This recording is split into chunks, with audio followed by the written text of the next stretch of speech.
আল্লাহ কয়জন? আল্লাহ সম্পর্কে ধারণা নেই আপনার। খুব ভালো করে একটা জিনিস বলে দিচ্ছি, আল্লাহ একজন যদি বলেন এইটাতেও শিরকের গন্ধ আছে, এই শব্দটাতেও।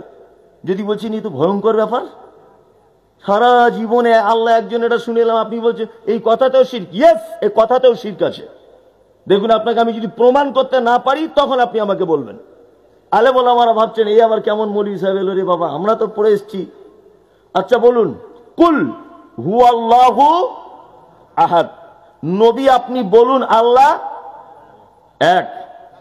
দাঁড়ান, আচ্ছা আপনাকে একটা কথা বলি, খুব মনোযোগ দিয়ে আমার বক্তব্যটা শেষ পর্যন্ত শুনবেন। বাংলাতে এরকম আছে 1 2 3 4 5 6 7 8 9 10 আছে না? আছে। ইংরেজিতে আছে 1 2 3 4 হাবি জাবি শেষ পর্যন্ত, তাই তো? আচ্ছা, আরবিতেও আছে না? নেই? আছে। মাদ্রাসায় পড়া ছাত্র বা আরবি সম্পর্কে একটু জ্ঞান যারা রাখেন, আপনারা বলুন তো আরবিতে এককে কি বলে? কে বলছে? হাত তুলুন। ওয়াহিদুন মানে এক, তাই তো? জি। আল্লাহ শব্দ ব্যবহার করছেন কুল হুয়াল্লাহু ওয়াহিদ না আহাদ? আহাদ, আহাদ, তাই না? দাঁড়ান দাঁড়ান, অত বকলে হবে না, আমি তো বলছি, আপনি শুধু শুনবেন। কুল হুয়াল্লাহু আহাদ। তাহলে আরবিতে এককে কি বলে? ওয়াহিদ। আল্লাহ শব্দ ব্যবহার করছে কি? আহাদ। তাহলে ওয়াহিদ মানেও এক, আহাদ মানেও এক না। আসমান জমিন ডিফারেন্স, আসমান আর জমিন তার থেকে বেশি ডিফারেন্স। এইটার ব্যাখ্যা যদি আপনি দেখেন, বাংলাদেশের প্রখ্যাত আলেম আল্লামা দেলওয়ার হোসেন সাইদি, উনি মারা গেছেন, আল্লাহ ওনাকে জান্নাতের উচ্চ মাকাম দান করুক, বলুন আমিন। উনি এইটা আহাদ আর ওয়াহিদের ব্যাখ্যা করেছেন 32 পৃষ্ঠারের, আহাদ আর ওয়াহিদের। আমি ওনার বই থেকে পড়ে তবে আপনাকে এই ব্যাখ্যাটা করছি, তার আগে নয়। দেখুন, আমরা কখনো কখনো বোর্ডে লিখি 1 থেকে 10 পর্যন্ত, লিখি না? লিখি। আমি এখানে 1 লিখলাম, আমার দিকে ফিরুন 1, তার পাশে দিলাম 5, হলো কত বলুন? 15। আমি 1 লেখার পরে এখানে 4 লিখলাম, কত হলো? 14। আচ্ছা, 14টা যখন উচ্চারণ করছি তখন একটা থাকছে না? ওর কোন অস্তিত্ব থাকছে না? অস্তিত্ব থাকছে না। আমি এখানে 1 লিখলাম, পাশে 0 দিলাম, কত হলো? 10। 10 যখন বলছি, এক শব্দের আর কোন উচ্চারণ আসছে? আসছে না। পোকা ঢুকে গেল। তার মানে বোঝা যায় যে এক কখনো কখনো অপরের মুখাপেক্ষী হয়। কি বললাম বুঝলেন না? এক কখনো কখনো তার ডান দিকে কাউকে অংশগ্রহণ করায়। জীবনে আপনি 1 ছাড়া 10 লিখতে পারবেন, জীবনে আপনি 15 1 ছাড়া লিখতে পারবেন? পারি নেই। 15 1 ছাড়া লেখা যাবে? দেন, ওইটাই দেন। পোকা ঢুকে গেল।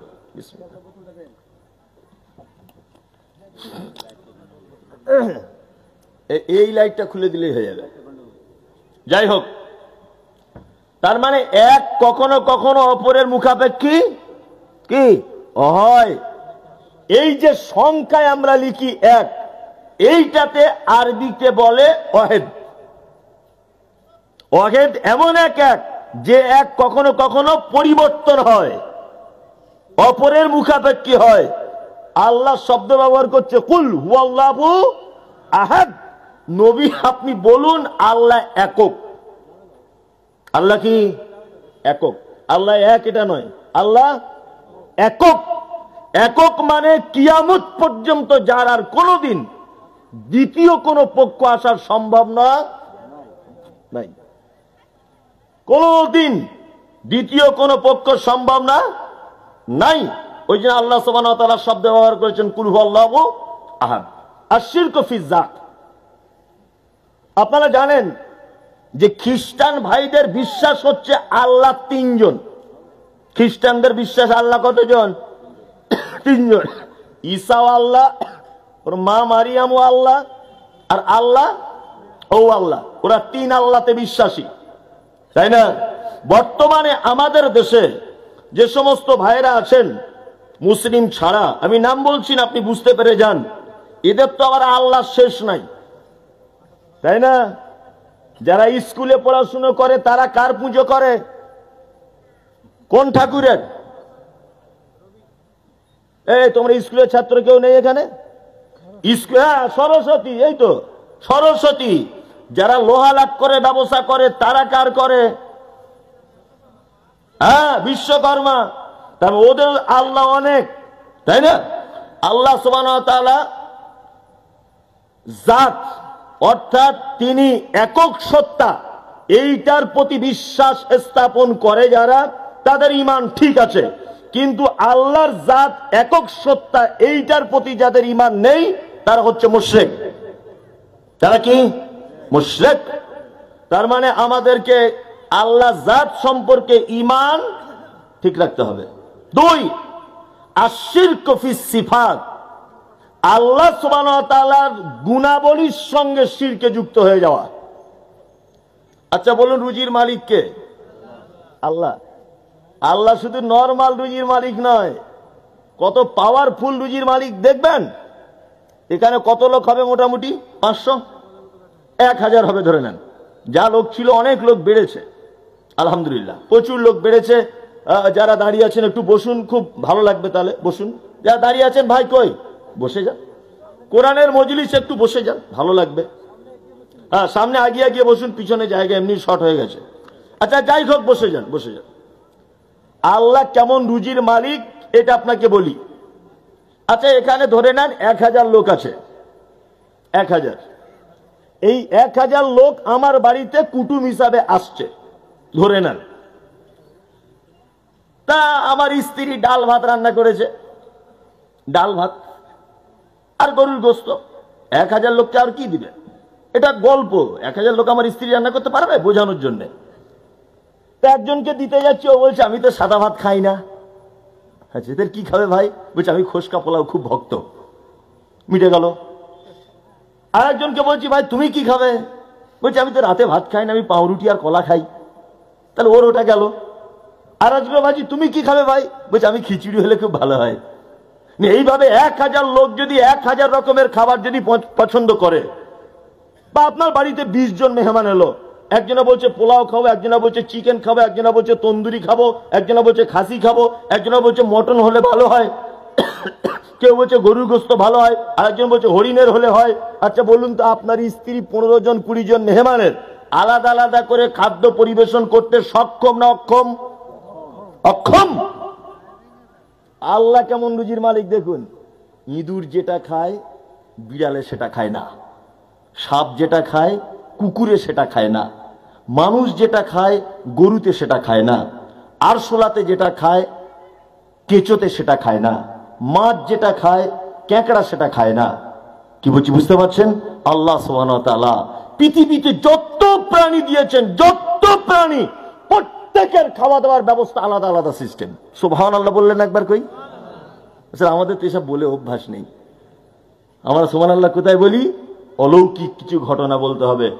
অমুক জায়গাটা আল্লাহর ওলি ছিল, ভাইরা আমার 30 বছর বিয়ে করেনি, বড় বড় তার গোপ, একটা পা গাছের উপরে টাঙানো থাকতো, আর শুধু সুবহানাল্লাহ বলতো, আর নদীর উপর দিয়ে হেঁটে হেঁটে চলে যেত, পাবলিক লাফ দিয়ে বলতো সুবহানাল্লাহ। শালা কত বড় আল্লাহর ওলিলে!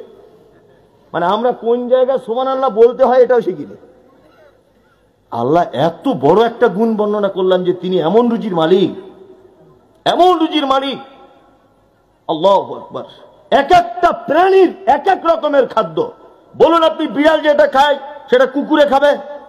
গরু যেটা খাবে ছাগলে সেটা খাবে? খাবে না। ইঁদুর যেটা খাবে সাপে সেটা খাবে? খাবে না। এ কত বড় রুজির মালিক আল্লাহ। নবী উলামায়ে কিরামগণ শিরক আকবারে ভাগ করতে গিয়ে দ্বিতীয় পর্যায়ে যে ভাগটা করেছেন আশিরক ফিস সিফাত, আল্লাহ সুবহানাহু ওয়া তাআলার গুণের উপরে শিরক করা। গুণের উপরে শিরক কেমন? রুজির মালিক আল্লাহ, তাই তো? আল্লাহ রুজির মালিক, সকালবেলাতে দোকান খুলেছেন, হঠাৎ একটা কাস্টমার, হঠাৎ তা ও বলছে আমাকে 100 গ্রাম চানাচুর দেন তো। তা দোকানদার 100 গ্রাম চানাচুর মেপে দিয়েছে। ও মালটা নেওয়ার পরে বলছে ভাই পয়সা আনা হয়নি, 10টার দিকে এসে দিয়ে যাব। দোকানদার তখন বলছে না, বৌনি বেলাতে ধার দিতে নেই, এটা শিরক। এটা কি শিরক?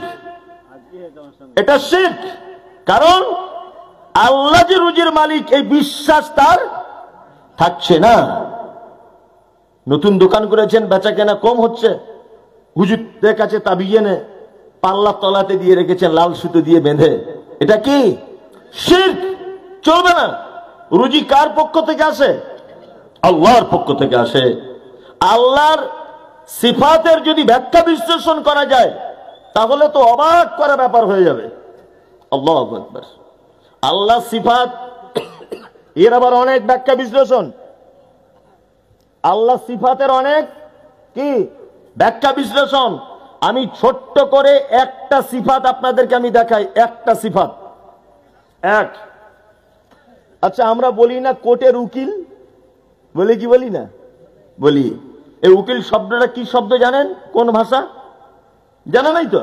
তাহলে আপনি জেনে নেন, শব্দটা উকিল নয়, শব্দটা হচ্ছে অকিল। কি? অকিল। অকিল, অকিল শব্দ থেকে এসছে উকিল। আচ্ছা কোর্টে উকিল মানুষ ধরে কেন? আমি 3টে মার্ডার করেছি। আর কথা বললে হবে না, আপনি কেন কথা বলছেন বারবার? আরে ওটা বক্তব্যের একটা ধারা, আপনি বসে থাকুন, আপনি কেন কথা বলছেন? থাক থাক। কথা হচ্ছে মানুষ কোর্টের উকিল ধরে কেন? আমি 3টে মার্ডার করেছি, অরিজিনালি মার্ডার করেছি।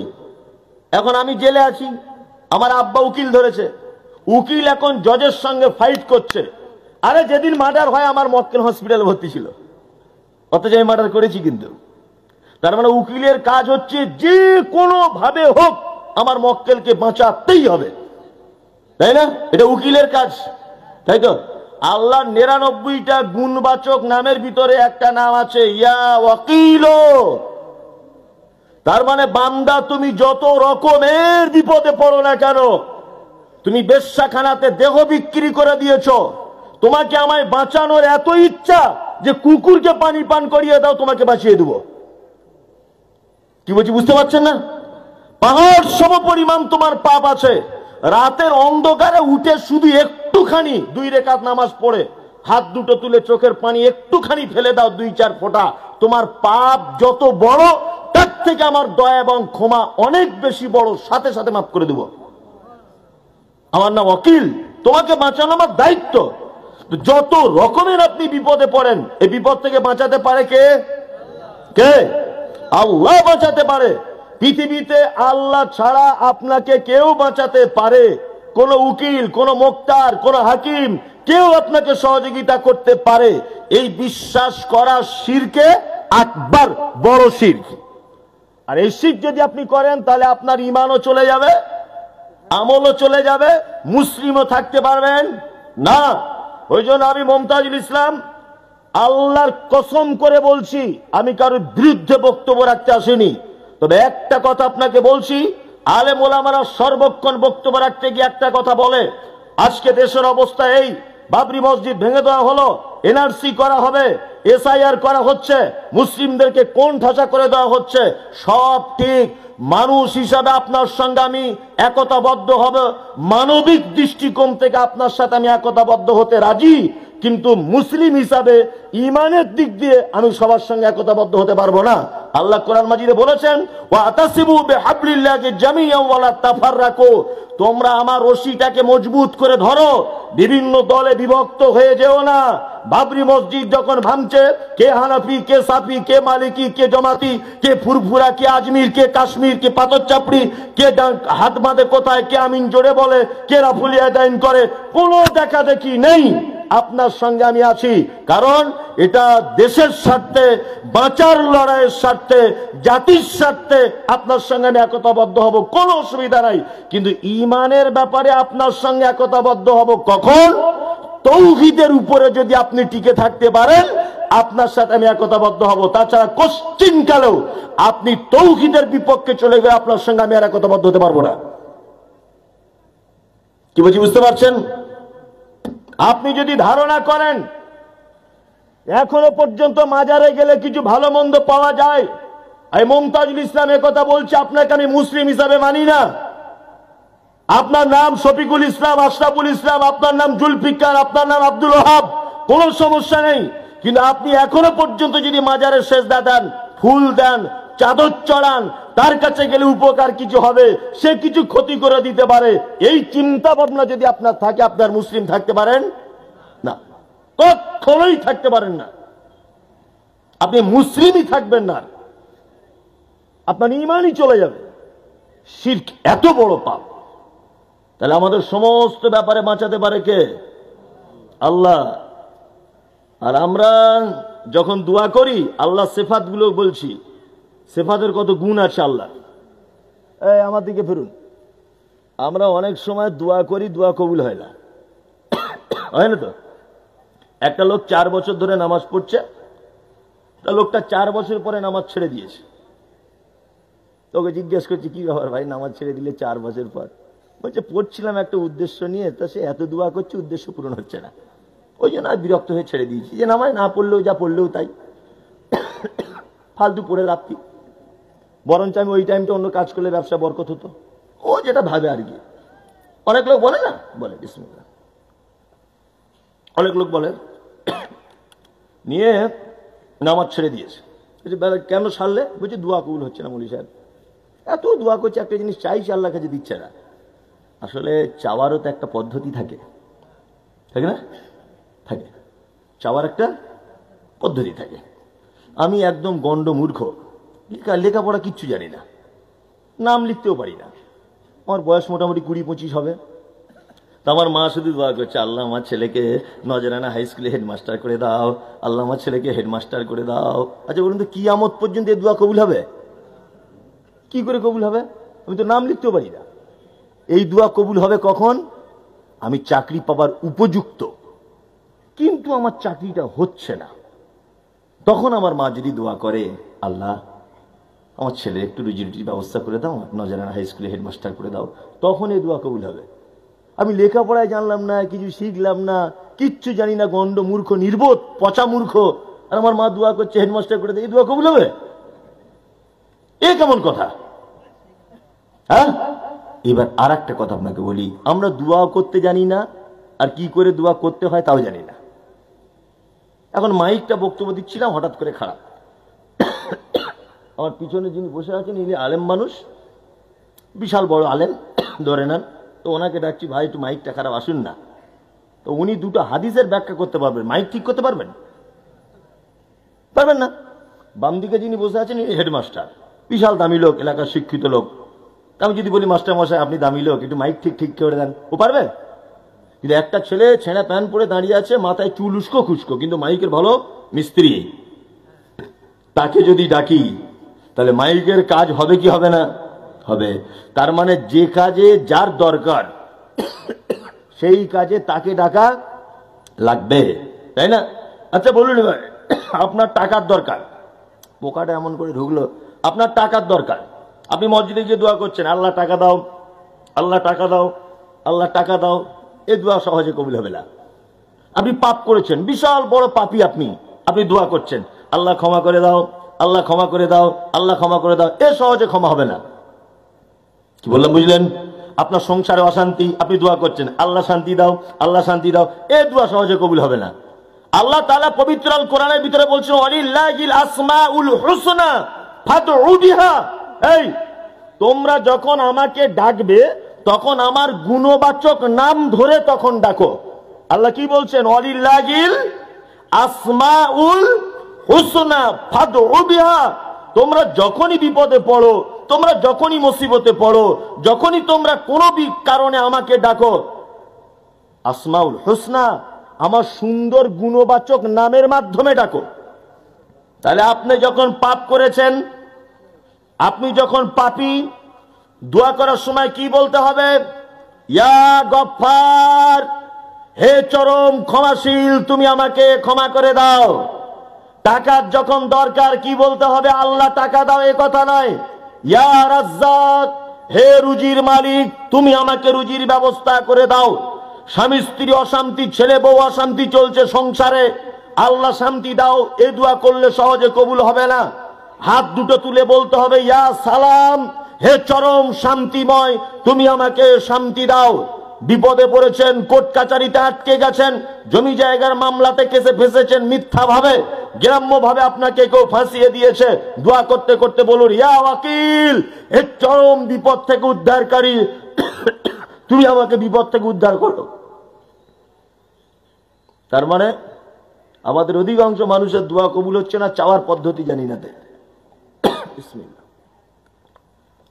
কি বললাম বুঝলেন? চাওয়ার পদ্ধতি জানতে হবে। আপনার জন্য এটা ফরজ হয়ে গেছে। কি?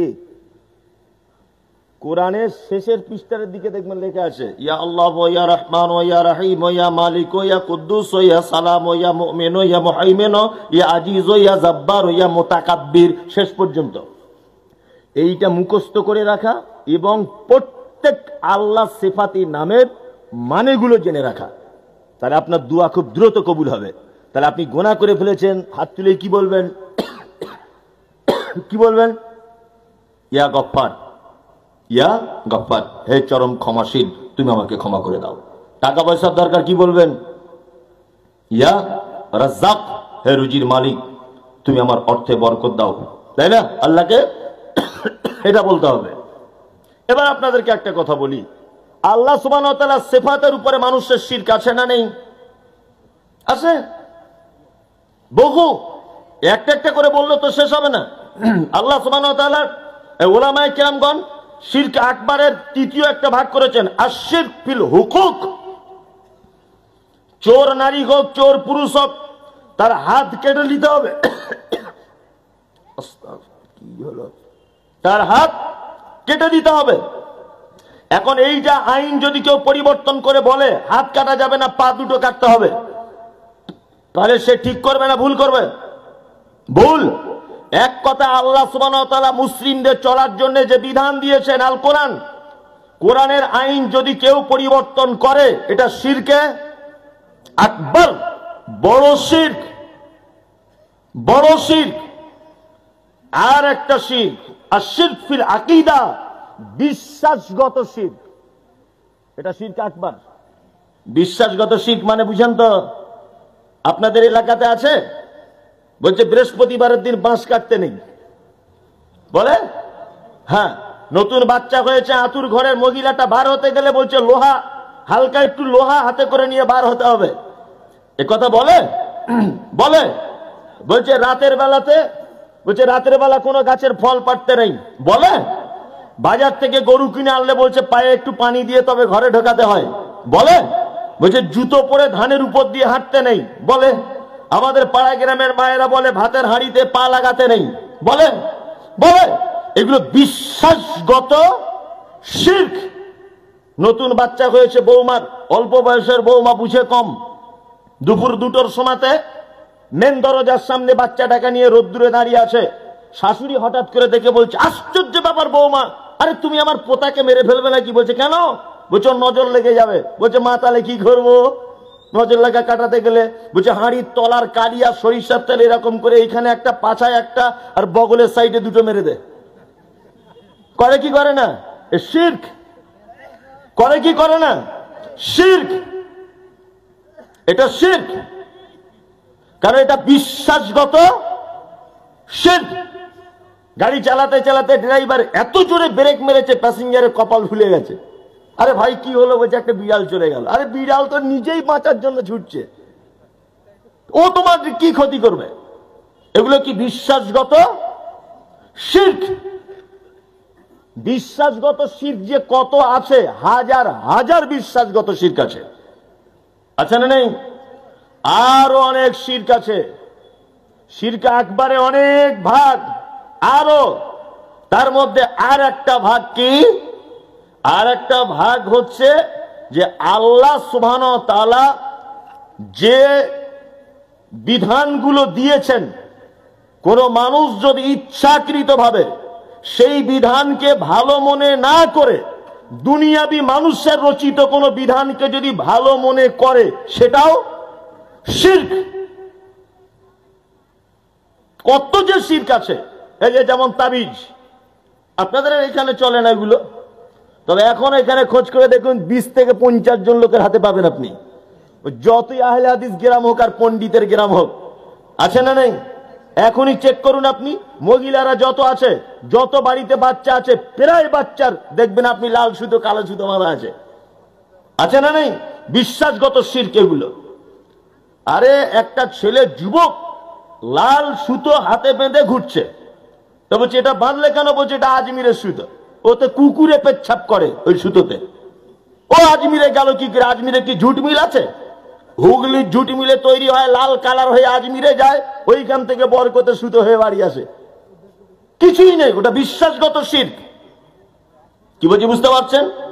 আপনি এমনি একটা আংটি কিনে পড়ুন, লোহার পড়ুন, চাঁদির পড়ুন, হীরের পড়ুন, মনির পড়ুন, মুক্তার পড়ুন, কোনো সমস্যা নেই, শুধু সোনা পড়তে পাবেন না। এমনি একটা আংটি পড়ুন, সমস্যা নেই। কিন্তু যখনই আপনার ওই আংটির উপর এই বিশ্বাস আসবে যে এই আংটি পড়লে পেচ্ছাপ করায় না বিছনে, পিচ্ছাপ করা থেকে বিরত থাকে, এটা শিরক। কি বলছি বুঝতে পারছেন?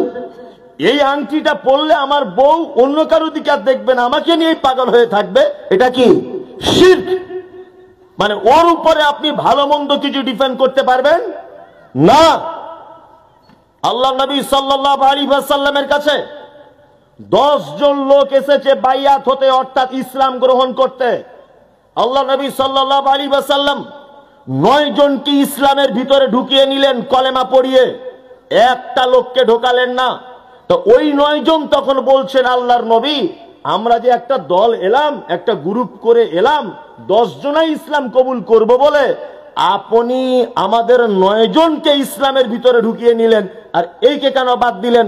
আল্লাহ নবী সাল্লাল্লাহু আলাইহি ওয়াসাল্লাম তখন বলছেন, এই শোনো, ওর গলাতে দেখো তাবিজ ঝুলছে। আরে কোন গেলাসের তলাতে যদি ফুটো করে দেওয়া হয় আর উপর থেকে যদি পানি ঢালা হয়, জীবনে পানি দাঁড়াবে? দাঁড়াবে না। আল্লাহর নবী বোঝাতে চাইছেন, ওকে যদি এখন কলেমা আমি বলে দিই, তাহলে ও যে শিরক, অর্থাৎ ওর ঈমান চলে যাবার ফুটো হয়ে আছে, তাবিজ আছে মানে। কি বলছি বুঝতে পারছেন? ওর ঈমান ফুটো হয়ে আছে, কলেমা টিকবে না। এই জন্য আল্লাহ নবী সাল্লাল্লাহু আলাইহি ওয়াসাল্লাম বলছেন, ও তাবিজ খুলে ফেলুক, তারপর ইসলামের ভিতরে আসুক। তার মানে এটা একটা মারাত্মক বড় শিরক, মারাত্মক বড় শিরক। মানে আল্লাহকে তামিমাতান ফাকাদ আশরাকা। লাল সুতো, কালো সুতো, ধাগাটাকে এগুলো বাঁধা কি শিরক? আশ্চর্য ব্যাপার। আল্লাহ কোরআন মাজিদে বলেছেন, উনাজ্জিলু মিনাল কোরআন মা হুয়া শিফা। কোরআন নাজিল করেছি মোমেনদের আরোগ্যের জন্য। মোমেনদের কিসের জন্য? আরোগ্যের। মোমেনদের অনেক কল্যাণ আছে, এর ভিতরে অনেক ঔষধ আছে। সূরা ফাতিহা প্রতিটা রোগের ঔষধ, এটা জানা আছে? বাড়িতে বাচ্চা কাঁদছে হঠাৎ করে রাতের বেলা, কি করবেন? এর ঔষধ কোরআন মাজিদে আছে। সূরা বাকারা তেলাওয়াত করবেন, না হলে বাকারা একেবারে পুরো না করতে পারলেও শেষের দিকের যে আয়াতগুলো আছে, লিল্লাহি মা ফিস সামাওয়াতি ওয়া মা ফিল আরদ, এই আয়াতটা তেলাওয়াত করবেন শেষ পর্যন্ত। তাহলে আপনার বাড়িতে আর শয়তান প্রবেশ করতে পারবে না। আপনার মালটাল বাড়িতে চুরি হয়ে যাচ্ছে, তাই তো মাঝে মধ্যে হয়। আল্লাহ নবী সাল্লাল্লাহু আলাইহি ওয়াসাল্লাম বলেছেন, কোন মানুষ যদি ঘুমানোর আগে আয়াতুল কুরসি পড়ে যদি ঘুমায়, তাহলে তার মাল আর কোনোদিন কেউ চুরি করতে পারবে না। তার মাল দায়িত্ব সিকিউরিটি নেবেন কে? আল্লাহ। আল্লাহ সিকিউরিটির দায়িত্ব নিচ্ছেন। তা আল্লাহ মোমেনদের কোরআন কল্যাণের জন্য, উপকারের জন্য, আরোগ্যের জন্য অবতীর্ণ করেছেন তেলাওয়াতের মাধ্যমে। কোরআন তেলাওয়াত করলে তার বরকতে আপনি সুস্থ থাকবেন। কিন্তু আমাদেরকে হুজুররা উল্টো বুঝিয়ে দিয়েছে, যা কিছু হচ্ছে বলছে তাবিজ নিয়ে এলাম। কি বললাম বুঝলেন? তাবিজ নিয়ে এলাম। আরে আপনি অসুস্থ, ডাক্তার বলেছে আপেল খেতে, আপেল খেতে ডাক্তার বলেছে। আপনি যদি আপেল এখন বগলে বেঁধে ঘোরেন, কাজ হবে? কাজ হবে না। খেতে হবে আপেল, বগলে বেঁধে ঘুরলে তো হবে না। তবে এই ব্যাপারটা বলা খুব মুশকিল। আমি এই বক্তব্যটা অনেকদিন আগে একবার লালগোলাতে দিয়েছিলাম, অনেকদিন আগে। সেদিন লালগোলাতে আমার প্রোগ্রাম ছিল, তা ট্রেনে উঠে আসছি, তা একজন মহিলা আমার সামনে বসে আছে। মহিলাটা মুসলিম মহিলা। ট্রেনে করে তখন গাড়ি টাড়ি ছিল না, তা মহিলাটার এখানে তাবিজ এখানে তাবিজ, মানে হাবি জাবি গলাতে তাবিজ ভর্তি। তা আমি এখন বলছি, খালা এত তাবিজ কি ব্যাপার, এ তো শিরিক, তাবিজ তো চলবে না। তখন মহিলাটা একটু রেগে গিয়ে আমাকে বলছে, কেন শিরিক কেন? তাবিজ তো তোমার খালু দেয়নি, তাবিজ তো তোমাদের মতো হুজুররা দিয়েছে, তাহলে শিরিক হবে কেন? কথা তো ঠিক, কথা তো ঠিক, কথা ঠিক নয়? ঠিক, আমার মতো কোনো হুজুর দিয়েছে। তা আমি জিজ্ঞেস করছি, খালা তুমি হুজুর মানে কি বুঝো, কাকে হুজুর বলে? তো কেন পাঞ্জাবি পরে থাকে, টুপি থাকে, দাড়ি থাকে, এ হুজুর? আচ্ছা, খালু কি করে? খালু কি করে?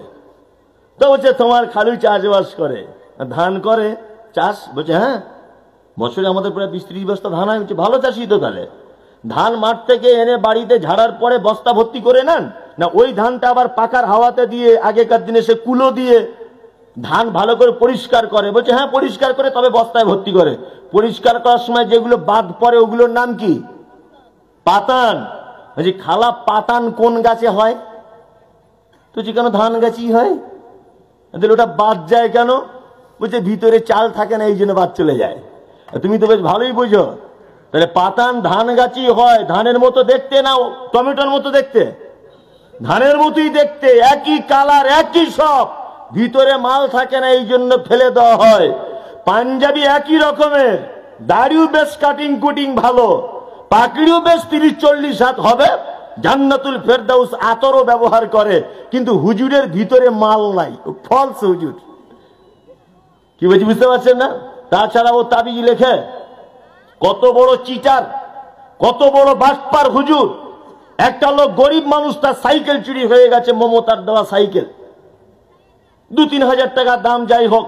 তা ও কাঁদতে কাঁদতে হুজুরের কাছে গিয়ে বলছে, হুজুর আমার মেয়েটা স্কুলে যাবে, একটাই সাইকেল চুরি হয়ে গেল।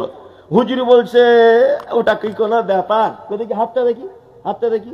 আচ্ছা, এই যে দাগটা ডান দিকে চলে যাচ্ছে না, এই যে তোমার দাগটা ডান দিকে, চোর বাড়ির পাশেরই হবে। আচ্ছা, সাইকেল আমেরিকা থেকে চোর আসে চুরি করতে? হ্যাঁ, সাইকেল চোর আমেরিকা থেকে আসে? বাড়ির পাশের লোকই চুরি করে, বাড়ির পাশের লোক চুরি করে। এটা বলে দেওয়ার পরে তখন বলছে এ চলে আসবে সাইকেল।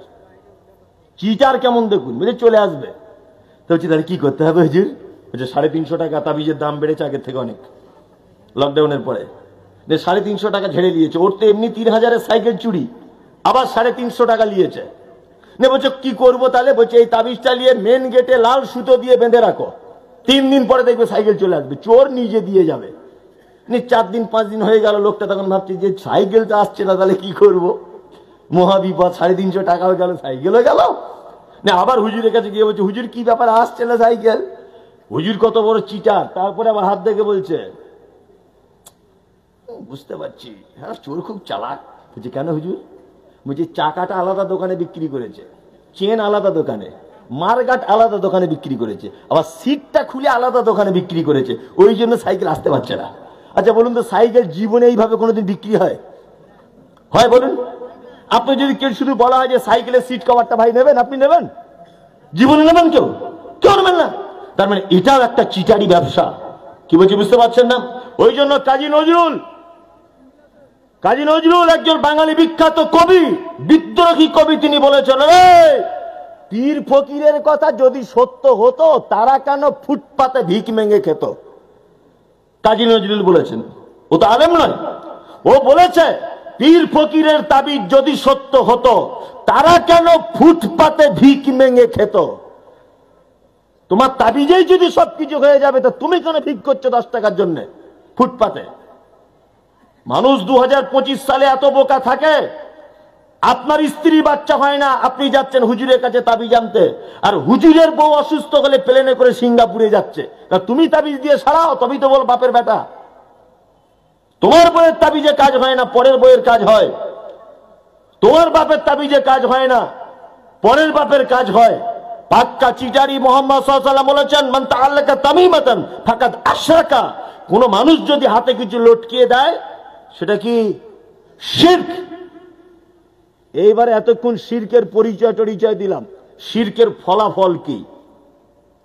কেউ যদি শিরক করে, আগে কিছু ফলাফল বলে দিয়েছি, শেষ ফলাফল আপনাদেরকে বলছি। এক, আল্লাহ সূরা লোকমানের ভিতরে বলছেন, লোকমান হাকিম তার বেটাকে বলছেন, ইয়া বুনাইয়া লা তুশরিক বিল্লাহ ইন্নাশ শিরকা লাযুলমুন আযীম। বেটা, তুমি জীবনে যে পাপ করো না কেন, যতই খারাপ ভালো মন্দ যা কিছু করো না কেন, একটা কাজ করো বেটা, জীবনে কোশ্চিন কালে কোনোদিন শিরিক করে দিও না। শিরিক সব থেকে বড় জুলুম, সব থেকে বড় অত্যাচার, তার নাম শিরিক। আল্লাহ সুবহানাহু ওয়া তাআলা বলছেন, ইন্নাল্লাহা লা ইয়াগফিরু আন ইউশরাকা বিহি ওয়া ইয়াগফিরু দুনা মা যালিকা লিমান ইয়াশা। আল্লাহ তাআলা বলছেন, পৃথিবীতে একটা মানুষ যত ভুল করুক, কোটি কোটি টাকা সুদের টাকা খেয়েছে, ওটা আমি মাফ করে দিতে পারি। ব্যভিচার করেছে 100 মহিলার সাথে, ওটা মাফ করে দিতে পারি। চুরি করেছে 1 কোটি টাকা, মাফ করে দিতে পারি। যা বড় তার জীবনে পাপ আছে, সব পাপ আমি ইচ্ছা করলে ক্ষমা করে দিতে পারি। কিন্তু যে লোক শিরিক করেছে, তার প্রতি ক্ষমা করার ইচ্ছা আমার কোশ্চিন কালে কোনোদিন হবে না। শিরিক এত বড় পাপ, এত বড় পাপ। আল্লাহ মুহাম্মদ সাল্লাল্লাহু আলাইহি ওয়াসাল্লামকে পর্যন্ত বলছেন যে আপনিও যদি শিরিক করেন, লা ইয়াহবাতান্না আমালুক, আপনার আমলগুলোকে বাতিল করে দেওয়া হবে। ওয়ালা তাকুনান্না মিনাল, ভুলে যাচ্ছি, মিনাল খাসিরিন, আর আপনি নিজেও ক্ষতিগ্রস্তদের অন্তর্ভুক্ত হবেন। কি বলছি বুঝতে পারছেন না? তার মানে মুহাম্মদ সাল্লাল্লাহু আলাইহি ওয়াসাল্লামকেও পর্যন্ত আল্লাহ তাআলা বলছেন, আপনি যদি শিরিক করেন, লা ইয়াহবাতান্না আমালুক, আপনার আমলগুলোকে বাতিল করে দেওয়া হবে। ওয়ালা তাকুনান্না মিনাল খাসিরিন, আপনি ক্ষতিগ্রস্তদের অন্তর্ভুক্ত হয়ে যাবেন। পৃথিবীর সব থেকে দামি মানুষ মুহাম্মদ সাল্লাল্লাহু আলাইহি ওয়াসাল্লামের ব্যাপারে যদি আল্লাহ এই কথা বলে, তাহলে আপনার আমার মতো চুনোপুটি লোক শিরিক করে আর টিকে থাকতে পারে? পারে না, কখনোই পারে না। এইবার আপনাদেরকে শিরকের ব্যাপারটা আমি একটুখানি ভাবালাম। এইবার আর একটা কথা বলি। আচ্ছা, শিরিক যারা করে, শিরক আকবার, বড় বড় যারা শিরক করে, তারা কি, তাদের উপাধি কি? মুশরিক। তাদের উপাধি মুশরিক। এবার আপনাকে বলি, আপনার আব্বা মাঝে সাঝে পাথর চাপিয়ে যেত, মাঝে সাঝে গিয়ে একটু সেজদা টেজদা দিয়ে আসতো, চাদর চড়িয়ে আসতো। আপনার আব্বা এখন মারা গেল। আচ্ছা বলুন তো, আপনি আপনার আব্বার জন্য দোয়া করতে পারবেন কি পারবেন না? পারবেন। আল্লাহ পবিত্র আল কোরআনে বলছে, মা কানা লিন নাবিয়্যি ওয়াল্লাযিনা আমানু আন ইস্তাগফিরু লিল মুশরিকিন ওয়ালাউ কানু উলি কুরবা। আল্লাহ বলছে নবীদের জন্য উচিত নয়, ইমানদারদের জন্য উচিত নয়, আন ইস্তাগফিরু লিল মুশরিকিন, মুশরিকদের জন্য ক্ষমা প্রার্থনা করা। ওয়ালাউ কানু উলি কুরবা, যদি সে তোমার নিকট আত্মীয় হয় তবুও। আল্লাহ বলছেন কখনোই যারা শিরক আকবার করে মৃত্যুবরণ করেছে তাদের জন্য দোয়া করা যাবে না। ওয়ালাউ কানু উলি কুরবা, সে আপনার বাপ হতে পারে, মা হতে পারে, মামা হতে পারে, বোন হতে পারে, দুলাভাই হতে পারে, আত্মীয় স্বজন নিকট যেই হোক। আপনি যদি দেখেন মাজার পূজা করে, মাজারে চাদর দেয়, গাছতলায় সেজদা দেয়, গাছতলায় মানত করে, অমুক জায়গায় গিয়ে সেজদা করে, এই রকম কোন আত্মীয় মারা গেলে জানাজা তো দূরের কথা, আই ইস্তাগফিরু লিল মুশরিকিন, আল্লাহ বলছে তাদের জন্য ক্ষমা প্রার্থনা করা যাবে না। শিরক এত বড় পাপ। আমার খুব দুঃখ লাগে, খুব দুঃখের সঙ্গে বলছি এটা। আপনার বেটি আছে না বাড়িতে, বিয়ে দেওয়ার টাইম হয়েছে, তা ঘটক সাহেব এসে বলছে একটা 5 ওয়াক্ত নামাজি ছেলে আছে, আপনার মেয়ের জন্য বিয়ে লাগাবেন? তা বলছে না, ভালো ছেলে দেখো। তো ঘটক তখন বলছে, যে ছেলেটা তাহাজ্জুদ পড়ে, যে ছেলেটা 5 ওয়াক্ত নামাজ পড়ে, এই ছেলেটা ভালো নয়? তা কেমন ভালো ছেলে দরকার? তারপরের দিন এসে বলছে আর একটা ভালো ছেলে পেয়েছি। বলছে কি? বলছে বহরমপুর হাই স্কুলে চাকরি পেয়েছে নতুন। বলছে আচ্ছা তাই নাকি, এত ভালো ছেলে? এত ভালো ছেলে। বলছে একটা গন্ডগোল আছে। কি গন্ডগোল?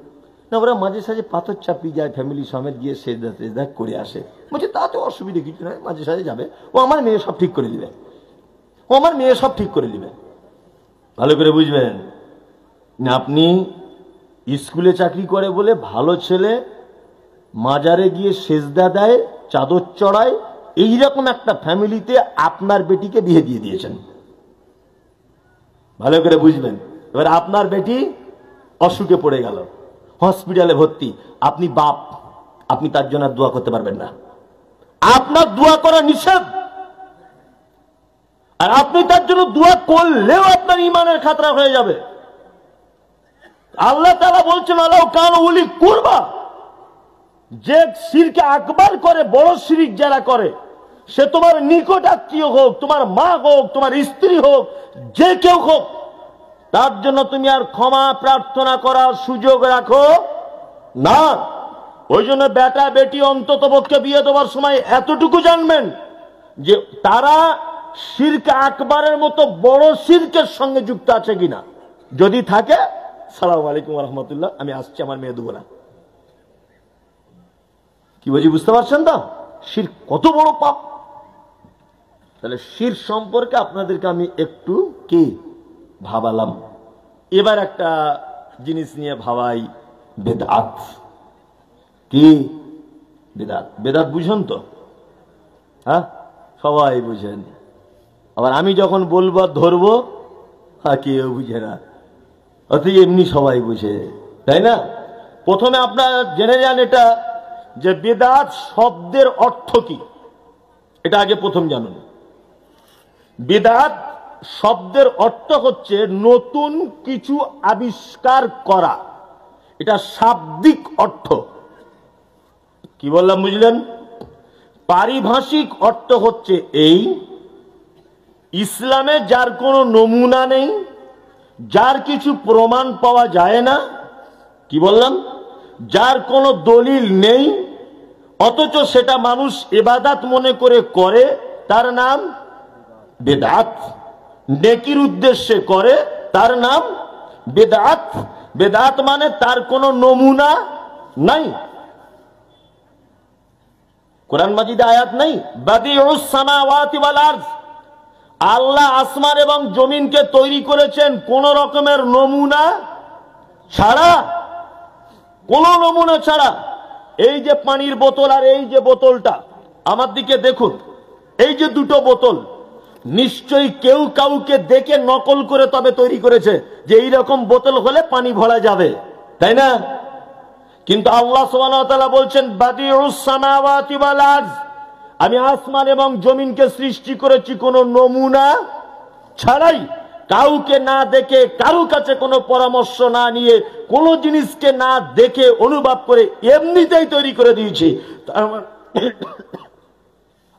জলসার হলো না, পোকায় ডিস্টার্ব করে দিচ্ছে। বিসমিল্লাহ। না, যে কথা বলছিলাম, বিদআত মানে নতুন কোন জিনিস আবিষ্কার করা। এইবার আপনাদেরকে আমি একটা কথা বলবো। আয়েশা সিদ্দিকা রাদিয়াল্লাহু তাআলা আনহা তিনি বলছেন, আমরা বেদাত কি করে বুঝবো?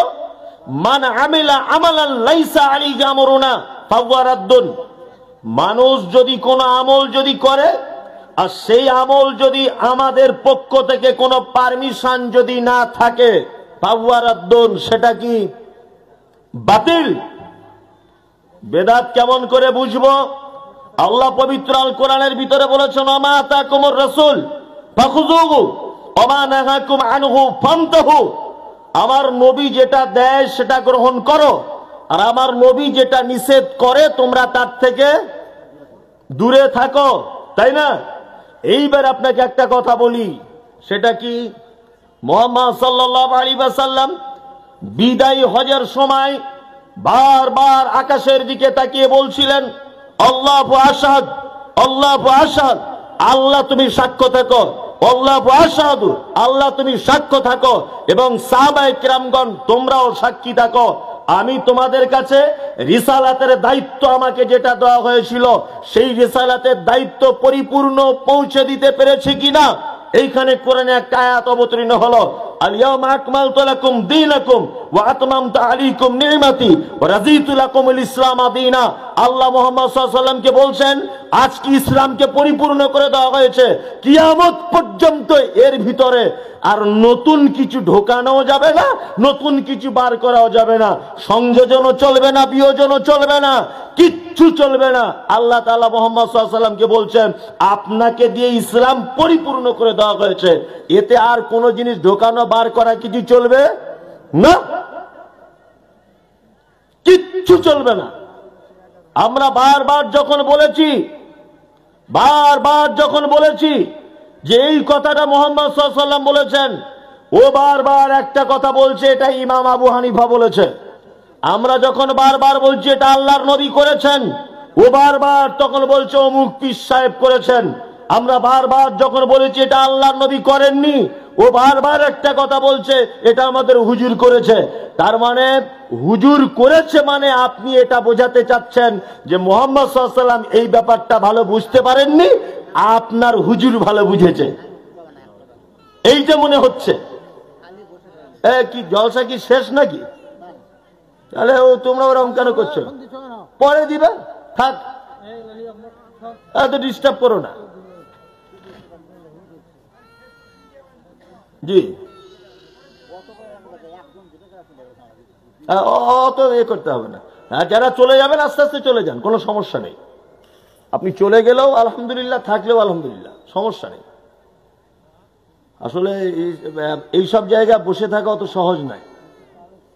এটা যদি রাজনৈতিক মিটিং হতো তার কিছুদিন পরে ঘর ঢুকবে তাহলে ঠিক ছিল। আরে ফালতু বসে থেকে টাকা পাবো না, বরঞ্চ চাইবে এখনই মাদ্রাসার জন্য। এখানে কেউ বসে সহজে? সহজে কেউ বসে না। তাহলে আমরা বেদাত থেকে দূরে থাকতে হবে। আর বেদাত কি না একটা জিনিস বুঝবো কি করে? মুহাম্মদ সাল্লাল্লাহু আলাইহি ওয়াসাল্লাম যেটা পারমিশন দিয়েছেন সেটা হচ্ছে সুন্নাত, আর যেটা থেকে বিরত থাকতে বলেছেন সেটা বেদাত। এবার আমরা আপনাকে কিছু দৃষ্টান্ত পেশ করছি। দৃষ্টান্ত এক, আল্লাহ নবী সাল্লাল্লাহু আলাইহি ওয়াসাল্লাম বলেছেন আখিরুল কালাম লা ইলাহা ইল্লাল্লাহ ফাদাখালাল জান্নাত। কোন মানুষ যখন মারা যায় তার জীবনের শেষ কথাটা যদি এটা হয় লা ইলাহা ইল্লাল্লাহ, তাহলে তার থাকার জায়গা কোথায়? জান্নাত। এটা বলতে হবে কেমন করে? কেমন করে বলতে হবে?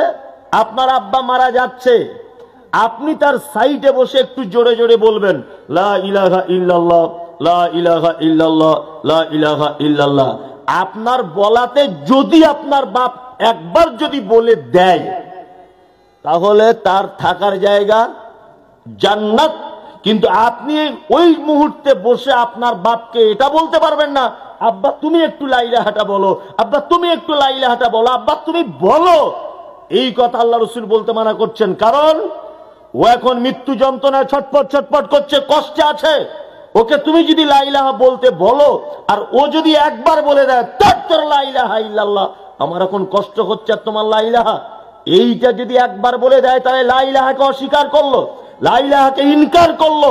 এই জন্য ওই লোকটা জাহান্নাম চলে যাবে। ওই জন্য আল্লাহ রাসূল বলেছেন তুমি নিজে নিজে বলো লা ইলাহা ইল্লাল্লাহ, লা ইলাহা ইল্লাল্লাহ, লা ইলাহা ইল্লাল্লাহ। এইটা আল্লাহর নবীর দেওয়া সুন্নত পদ্ধতি। লা ইলাহা বলতে হবে মুমূর্ষ মানুষের পাশে বসে। বেদাত কোনটা? আল্লাহর নবীরটা বাদ দিয়ে চলে এলো কি বলছে অমুক মাদ্রাসার 4টে ছাত্র ডেকে আনো, আমার বাপ মারা যাচ্ছে, কোরআন পড়তে হবে। চারিদিকে বসে কেউ ইয়াসিন সুরো, কেউ রহমান সুরো, কেউ সূরা ওয়াকিয়া, কেউ সূরা দাহার খুব দুলে দুলে দুলে দুলে দুলে দুলে পড়ছে। এইটা বেদাত, কারণ এটা পারমিশন নেই। আমি এই বক্তব্যগুলো দিই, আর মুর্শিদাবাদে আপনাদের এলাকার কিছু বক্তা আছে, আমি তাদের নাম বলবো না, এত গাল দেয়, এত গাল দেয়, মনে মনে ভেবেছে আল্লাহ মনে হয় ওকে গাল দেওয়ার জন্যই জন্ম দিয়েছে। ওই শুধু গালেরই হুজুর। কি বলছি বুঝতে পারছেন না? আমাকে বলছে কোরআন মৃত্যু মানুষের মুমূর্ষ মানুষের পাশে বসে পড়া যাবে না, মুমতাজুল ইসলাম বেদাত বলেছে। আমাকে যদি কিয়ামত পর্যন্ত আল্লাহ হায়াত দেয়, কিয়ামত পর্যন্ত আমি এ কথা বলবো যে মুমূর্ষ মানুষ মারা যাচ্ছে তার পাশে বসে কোরআন পড়তে হবে। একটা ভুয়ো দলিল ইসলামে নাই, ভুয়ো কথাও নাই। আল্লাহ নবী বলেছেন তার পাশে বসে কলেমা পড়ে, এটা সুন্নাত, আপনি পড়বেন।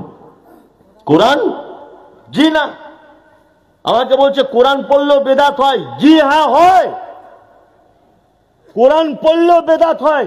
আপনি দেখবেন কোরআন পড়লে কেমন বেদাত হয়, আপনাকে আমি বোঝাচ্ছি। আবার এইটাকে কাটিং, এই যে বললাম কোরআন পড়লেও বেদাত হয়, এইটা কাটিং করে ছাড়বে যে মুমতাজুল বলেছে কোরআন পড়লেও বেদাত হয়, মানে এটাও একটা ওদের কৌশল, কাটিং করে ছাড়বে। আর কালকে লোক আমায় গাল দেওয়া শুরু করবে, আর ফোন হাজার হাজার, মানে আমার মা বোন আমার বউ মানে কাউকে বাদ দেয় না। কি বললাম আমি কিছু বলতেও পারি না, যে যা গাল দিবি দে, যা গাল দিবি দে। কি বললাম বুঝলি, এত গাল দেয়, যা গাল দিবি দে, যা আর কি হবে। এই দেখুন আপনাকে একটা কথা বলি, আচ্ছা এই আমার দিকে ফিরুন। আচ্ছা ফেরাউন ভালো লোক না খারাপ লোক? আমি বুঝতে পেরেছি, ফেরাউন ভালো লোক না খারাপ লোক? খারাপ। তা কেউ যদি ফেরাউনের নাম সারাদিনে 100 বার বলেন, কি হবে বলে মনে হয়? হবে না, হবে না তো, হবে না। আবু লাহাব খারাপ লোক না ভালো লোক? খারাপ লোক। তা কেউ যদি সারাদিনে 100 বার আবু লাহাবের নামটা বলে, নেকি হবে? নেকি হবে না, ও বদমাশ লোক, তাই না? এবার আপনি বলুন, ফেরাউনের নাম কোরআন মাজিদে আছে না নেই? আছে, 2-4 পৃষ্ঠার পর পরই আছে।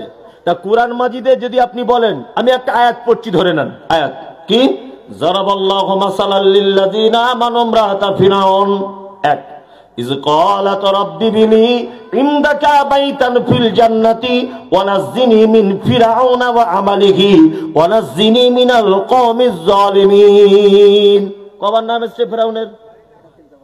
গুনবেন, যারাবাল্লাহু মাসালাল লিল্লাযিনা আমানু ইমরাতা ফিরাউন ইয ক্বালাত রাব্বি বিলি ইনদাকা বাইতান ফিল জান্নাতি ওয়া নাজ্জিনি মিন ফিরাউনা ওয়া আমালিহি ওয়া নাজ্জিনি মিনাল কওমিজ জালিমিন।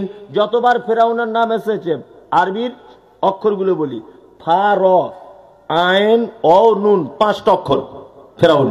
আচ্ছা বলুন কটা নেকি হলো? নাম তো বললেন ফেরাউনের, নেকি হবে? হবে, হবে, নেকি হবে। কারণ একটা মানুষের সম্মান অসম্মান পরিস্থিতির জায়গা বিশেষে হয়। ফেরাউন এমনি খারাপ লোক, কিন্তু আল্লাহ কোরআনে ওর নাম উল্লেখ করেছেন, প্রত্যেক অক্ষরে ওর নামের 5টা অক্ষর 50টা নাকি। কি বলছি বুঝতে পারছেন?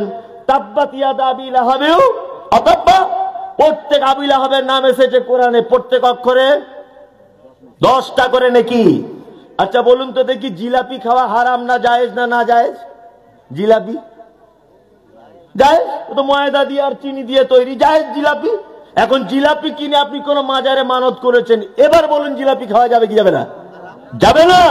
তার মানে জিলাপির দোষ নেই, পরিস্থিতি এবং স্থানের পরিবর্তনে ওটা হারাম হয়ে গেছে। কি বলছি বুঝতে পারছেন? স্থানের পরিবর্তনের কারণে কি হয়েছে? হারাম হয়ে গেছে। কোরআন পড়লেও যে আপনার ভুল হবে তার ওইটা বলার জন্য আমি ঘুরছি।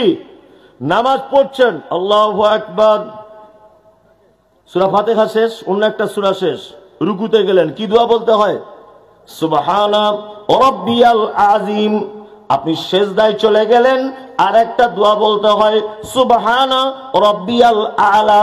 আপনি রুকু থেকে উঠলেন, রব্বানা লাকাল হামদ হামদান কাসীরান তাইয়্যিবান মুবারাকান ফীহি। এই দোয়াগুলো নামাজের ভিতরে বলতে হয়। বিশ্ব নবী বলেছেন, কোরআন মাজিদে একটি সূরা আছে, 3 বার যদি কেউ তেলাওয়াত করে, তাহলে একবার কোরআন মাজিদ খতম করে দিলে, একবার শেষ করলে যত নেকি হয় তত নেকি তার আমলনামাতে তুলে দেওয়া হয়। কোন সূরা সেটা? ইখলাস। ইখলাস, তার মানে খুব মর্যাদাপূর্ণ সূরা না? ও মর্যাদাপূর্ণ সূরা। এবার আপনাকে বলছি, আপনি রুকুতে যখন যান, সুবহান রাব্বিয়াল আযীমটা বাদ দিয়ে কুলহুটা 3 বার পড়ুন তো দেখি, হবে? সেজদায় গিয়ে 3 বার কুলহুটা চালিয়ে দেন, চলবে? চলবে না। কারণ ওমা নাহাকুম আনহু ফান্তাহু, আল্লাহর নবী যে কুলহু ওখানে দেয়নি, আল্লাহর নবী কুলহু ওখানে দেয়নি। আল্লাহর নবী কি দিয়েছেন? সুবহান রাব্বিয়াল আলা, সুবহান রাব্বিয়াল আযীম, এই দুটো আল্লাহর নবী দিয়েছেন। তা আল্লাহর নবী বলছেন, মুমূর্ষ মানুষের সামনে তোমরা কলেমা পড়ো। তা এই ইয়াসিন সূরা কোথা থেকে আনলো? এবারে লোকটা মারা গেল, ভালো করে বুঝবেন, লোকটা মারা গেল। আল্লাহ রাসূল বলছেন, মারা গেলে 3টে কাজ দ্রুত গতিতে করো। কটা কাজ? তিনটে কাজ। এক, সলাতের টাইম হয়ে গেলে সাথে সাথে আজান দিয়ে নামাজের ব্যবস্থা করো, দেরি করো না ওয়াক্ত হয়ে গেলে। দুই, যে মেয়ের স্বামী মারা গেছে তার যদি বিবাহ করার মতো বয়স যদি থাকে তাহলে ইদ্যত পালন হয়ে গেলে সাথে সাথে অন্য ছেলের সাথে বিয়ে দিয়ে দাও। একটা যুবতী মেয়ে 4 বছর বিয়ে দিতে দেরি করছেন, ও থাকতে পারবে, কারণ ও পুরুষের স্বাদ গ্রহণ করেনি। কিন্তু এ পুরুষের স্বাদ গ্রহণ করেছে, এর স্বামী মারা গেছে, এ তো আর সে স্বাদ পাবে না। আল্লাহ রসুল বলছেন দ্রুত গতিতে ইদ্যত পালন শেষ, তারপরে দিন ওকে ধরে বিয়ে দিয়ে দাও। কিন্তু আমরা কি করি? যে ছেলে দুটোর কথা ভেবে মেয়েটাকে বিয়ে দিতে পারছি না। একদম নয়। আপনার বাড়িতে এরকম পরিবেশ পরিস্থিতি যদি থাকে তাড়াতাড়ি করে বিয়ের ব্যবস্থা করে দেন, অন্যায় থেকে বেঁচে থাকবে। তিন, আল্লাহ রসুল বলছেন কেউ যখন মারা যায় শুধু কাফনের কাপড় কাটতে কবর খুঁড়তে যতটুকু টাইম, তাড়াতাড়ি গতিতে ওকে দাফন করার ব্যবস্থা করে দাও। খালা তো বোনায় আসবে, দিল্লিতে থাকে, আসতে টাইম লাগবে, প্লেনের টিকিট একটু দেরিতে পেয়েছে, মোটামুটি 22 ঘন্টা। তা 22 ঘন্টা বোনায়ের জন্য অপেক্ষা করছে লাশ, মাইয়ের অপেক্ষা করছে 22 ঘন্টা। তার বড় ছেলে আসবে, তা ওর বড় ছেলে এসে কি করবে? ওসব পাপ টাপ ক্ষমা করে দিবে নাকি? হ্যাঁ, বরঞ্চ যদি জান্নাতি হয়, ও যদি আবেদ বান্দা হয়, ভালো বান্দা যদি হয়, তাহলে আপনি ওকে ভালো জিনিস থেকে বিরত রাখলেন। কি বলছি বুঝতে পারছেন? দ্রুত গতিতে দিতে হবে। জানাজার কাজ হয়ে গেল, জানাজা পড়া হয়ে গেল, মাটি দেওয়া হলো। এখন মাটি দেওয়ার সময় পরে ইমাম সাহেব বারবার বলছে সবাই দাঁড়িয়ে যাবেন, একটু দোয়া করে যেতে হবে। জানাজার নামাজ টাইম লাগছে 4 মিনিট, আর দোয়া করছে রোদ্দুরে দাঁড়িয়েও 17 মিনিট। মানে ইমাম সাহেব মনে হয় জান্নাতে ঠিকাদার, এমন দোয়া করছে, আল্লাহ রিকোয়েস্ট করছে একটু ভরে দাও ওকে জান্নাতে, এমন দোয়া করছে আর বানিয়ে বানিয়ে কাঁদছে। অথচ মুহাম্মদ সাল্লাল্লাহু আলাইহি ওয়াসাল্লাম বলেছেন মাটি দেওয়ার পরে তুমি তোমার ভাইয়ের জন্য ইস্তাগফির লিআখিকুম, তোমরা তোমার ভাইয়ের জন্য দোয়া করো। কি দোয়া? কি দোয়া? আল্লাহুম্মা মাগফির লাহু ওয়ারহামহু ওয়াসাব্বিতহু, দোয়া করো আল্লাহুম্মা মাগফির লাহু ওয়ারহামহু ওয়াসাব্বিতহু। এই দোয়াটা বলো। আল্লাহ নবী সাল্লাল্লাহু আলাইহি ওয়াসাল্লাম বলেছেন ইস্তাগফির লিআখিকুম, তোমরা তোমাদের ভাইয়ের জন্য দোয়া করো। কি দোয়া?